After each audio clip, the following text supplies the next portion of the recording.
Dear students, आज का हमारा टॉपिक है वेल इरिगेशन, कुओं से सिंचाई।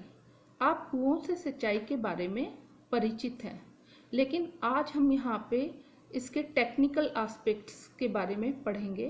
किसको बोलते हैं वेल्स, कितनी तरह के वेल्स होते हैं, कैसे बनाया जाता है और इनसे वाटर कैसे ड्रॉ किया जाता है। Definition of well: a well is defined as the vertical hole or structure made into the ground for the purpose of drawing water up to earth's surface from pervious subsoil formation। एक vertical structure है, vertical whole है, हम ground में बना रहे हैं। ठीक है, किससे वाटर ले रहे हैं? यहाँ पे परवियस सॉइल फॉर्मेशन है, परवियस सॉइल फॉर्मेशन। ठीक है, परवियस सॉइल फॉर्मेशन, यहाँ से जो है वाटर की निकाला जाता है वाटर को। तो इस स्ट्रक्चर को हम बोलते हैं वेल। तो यहाँ पे हमने पढ़ा है कि वाटर किससे लिया जा रहा है? Pervious subsoil formation. क्या होती है परवियस सबसॉइल फॉर्मेशन, ये अभी जानना यहाँ जरूरी है। तो हमारे पास इस निम्न प्रकार की जो है सबसॉइल फॉर्मेशन हो सकती हैं, जैसे एक्वीफर, एक्वीक्लूड, एक्वीटार्ड, एक्वीफ्यूज। एक्वीफर्स क्या होता है? अ जियोलॉजिकल फॉर्मेशन है ना, और अ पार्ट ऑफ फॉर्मेशन और a group of formation that yield significant quantity of water is defined as aquifer. Aquifer वो जियोलॉजिकल फॉर्मेशन होते हैं अर्थ सरफेस, अर्थ लेयर में, जिनमें वाटर को स्टोर करने की भी कैपेसिटी होती है और वाटर को ट्रांसफर करने की भी कैपेसिटी होती है। यहाँ वाटर, इसलिए इनको वाटर रिजर्वायर भी हम कहते हैं। तो ये किसके बने होते हैं? जैसे सैंड है, ग्रेवल के। वाटर स्टोर भी होता है और वाटर को हम ट्रांसफर कर सकते हैं, ड्रॉ भी कर सकते हैं। एक्वीक्लूड वो जियोलॉजिकल फॉर्मेशन होती हैं जो पोरस होती हैं, जिनमें वाटर होता है लेकिन वाटर जो है ट्रांसमिट नहीं हो सकता, इनको हम बोलते हैं एक्वीक्लूड, जैसे क्ले। ठीक है, एक्वीटार्ड होती हैं जिनकी हाइड्रोलिक कंडक्टिविटी कम होती है, हम जो है वाटर कम इनसे ड्रॉ कर सकते हैं। और एक्वीफ्यूज जैसे rocks that contains no interconnected pores and can neither absorb nor transmit water. तो पानी हमको कहाँ से मिलेगा वेल के लिए? एक्वीफर से। एक्वीफर अनकन्फाइंड भी हो सकते हैं एंड कन्फाइंड एक्वीफर भी हो सकते हैं। तो अब हम पढ़ेंगे कि क्लासिफिकेशन ऑफ वेल्स क्या होते हैं। तो वेल्स को हम वाटर कहाँ से मिल रहा है? वेल्स को एक्वीफर के थ्रू। वेल्स अब दो तरह के, open well and tube wells. Open wells को डग वेल्स भी बोलते हैं। ओपन वेल्स लार्ज डायामीटर के होते हैं, बट इनसे हमको डिस्चार्ज कम मिलता है, generally 20 meter cube per hour का।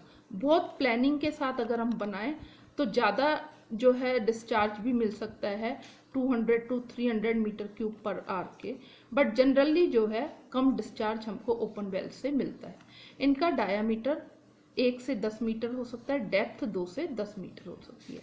ट्यूबवेल, जिसके बारे में हम आगे जो है ज़्यादा डिटेल में पढ़ेंगे, अभी हम ये जान लेते हैं कि एक तरह से ये जो है मेटल पाइप्स होते हैं, लॉन्ग मेटल पाइप्स, और ज़्यादा एक्वीफर को जो है ज़्यादा एक्वीफर से वाटर ले सकते हैं। ठीक है, इंटरसेप्टिंग मोर एक्वीफर, और इसलिए हम जो है ज़्यादा डिस्चार्ज जो है ट्यूबवेल्स के थ्रू ले सकते हैं। अब ओपन वेल्स को भी हम किस तरह से क्लासिफाई कर सकते हैं? Shallow wells and deep well. Shallow well derives its supply from the upper most aquifer, unconfined aquifer जिसको हम कहते हैं, वहाँ से जो है वाटर सप्लाई अपनी लेता है।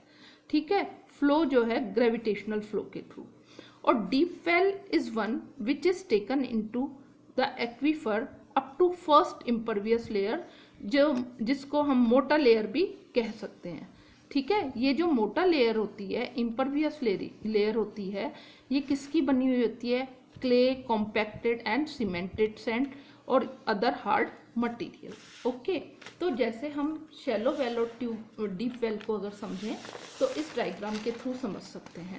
जैसे ये हमारे पास एक इम्परवियस लेयर है, जो मोटा लेयर भी हम जिसको कह सकते हैं। तो जो इनमें जो शैलो वेल और डीप वेल में इनकी डेप्थ से जो है डिफरेंस हम नहीं कर सकते। जनरली शैलो वेल की डेप्थ जनरली कम होती है, बट जरूरी नहीं है कि एक शैलो वेल की डेप्थ जो है डीप वेल से कम हो। ये डिपेंड करता है कि रेस्ट कहाँ कर रहे हैं। अब जैसे यहाँ पे ये परवियस लेयर है, ओके, ये इम्परवियस लेयर आ गई ग्राउंड में, उसके बाद जो है यहाँ पे ये जो है परवियस स्ट्रेटम हो गया। तो जो शैलो वेल है वो अपनी जो सप्लाई है वो इस परवियस लेयर पे ही रेस्ट कर रहा है, अनकन्फाइंड एक्वीफर जो है, और इसकी सप्लाई यहाँ से ये वाटर ड्रॉ हो रहा है। लेकिन जो डीप वेल है वो कहाँ रेस्ट कर रहा है, इस मोटा लेयर के ऊपर यहाँ रेस्ट कर रहा है। और ये एक हमने बोर होल बना दिया है इस परवियस स्ट्रेटम से वाटर के लिए। तो यहाँ से ये जो वाटर है यहाँ से इस तरह से इस वेल में जाएगा, ठीक है।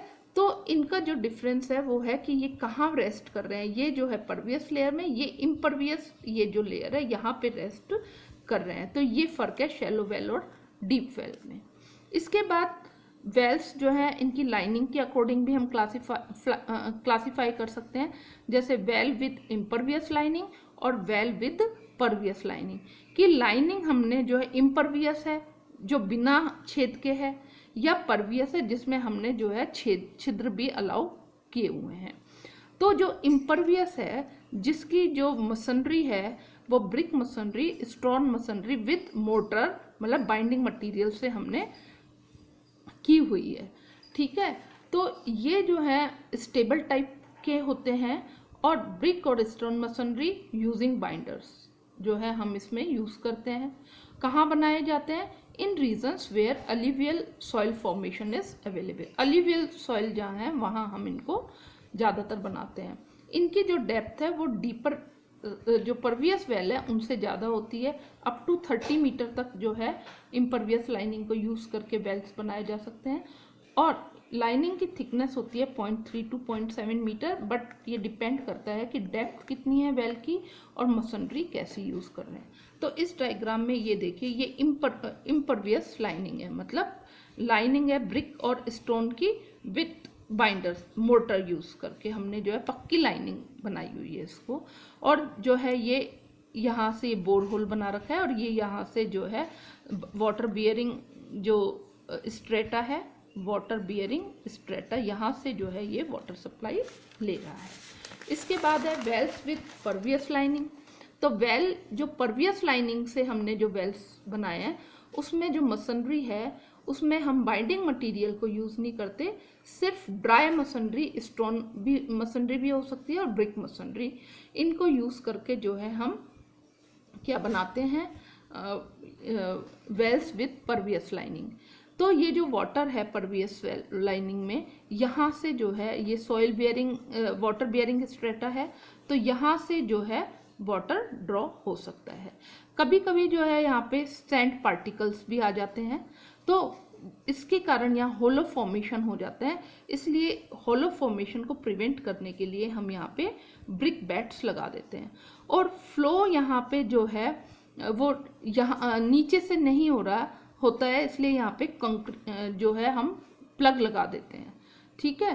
तो इसमें फ्लो कैसा है, रेडियल फ्लो हो रहा है, ठीक है, स्फेरिकल फ्लो नहीं है। तो these type of wells are very suitable when subsoil is formed of gravel or coarse sand deposits. When subsoil consists of sand layer along with the seeping water, sand also comes in the well. As a result, hollow is created behind the well lining. To prevent this, brick ballast of about 20 mm size is packed behind the lining at least up to the groundwater table from the bottom, जिसके बारे में मैंने आपको बताया है, ठीक है। किसकी बनी होती है, ड्राई ब्रिक्स और स्टोन्स की without any binding material. Flow कैसा है इसमें, रेडियल है। तो ये अभी हमने किसके बारे में पढ़ा था, ओपन वेल्स के बारे में डिस्कशंस किया था।